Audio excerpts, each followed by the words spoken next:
¿Qué rol cumple la envidia en la censura del comercio y de la pornografía, por ejemplo? Madre mía. La envidia envidia, desarrolla. Dame unos años para contestar. Es decir, cuando alguien censura la pornografía, Ajá. ¿cuánto de deseo oculto tiene? Por eso, digamos, ¿no? O igual que cuando alguien censura el comercio, ¿cuánto de deseo oculto de riqueza tiene dentro de eso, ¿no? Muchísimo. De hecho, Bueno, mira, hay una historia... yo diría que el 98, así. Hay una historia que me encanta de cuando se empezaron a hacer los juicios por obscenidad en los 70 en Estados Unidos, cuando se empezó a juzgar a Penthouse, a Playboy, a todas las grandes revistas que por entonces se consideraban pornográficas, pero bueno, para nosotros serían prácticamente eróticas.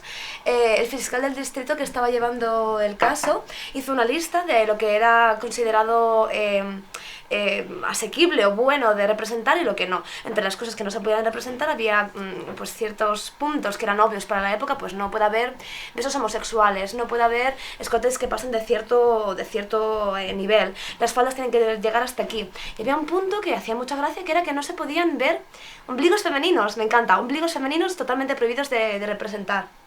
Gente más absurda, ¿no? Y es muy curioso porque cuando este hombre murió, se hizo una subasta de las cosas que había en su casa, descubrieron que este fiscal del distrito tenía una colección de fotografías de ombligos femeninos, estaba prohibiendo aquello que él deseaba, y esto me parece el mejor ejemplo del mundo. Pero es lo que te porque dijo, está prohibiendo, Jorge, ¿no? tiene miedo de lo que él desea, y lo está prohibiendo, es delicioso. O sea, se prohíbe el propio deseo, lo que pasa es que se proyecta hacia otro, y entonces te pones muy protector hacia un tercero que en realidad eres tú mismo, por supuesto.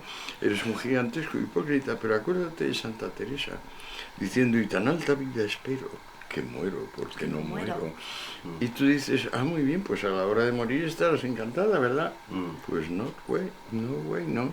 ¿Y con el comercio cómo pasa eso, Antonio? Es decir, los que prohíben la propiedad privada, ¿tú crees que en el fondo son capaces de renunciar a la propiedad privada o la quieren fervorosamente? No, quieren que la propiedad del otro sea suya. O sea, quieren la quieren. O sea, que la envidia tiene... Quieren tener su colección de ombligos, claro, en su propia... No, pero además esto no es, digamos, una suposición.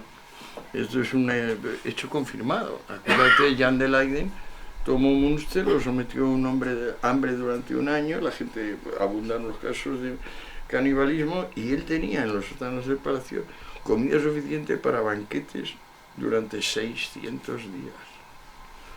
En una ciudad donde la gente se iban comiendo los unos a los otros. Él tenía comida para 600 días. Jan de Leiden, el primer gran comunista de los anabaptistas, ¿sí? Tomó Münster como el gobierno comunista. Qué interesante.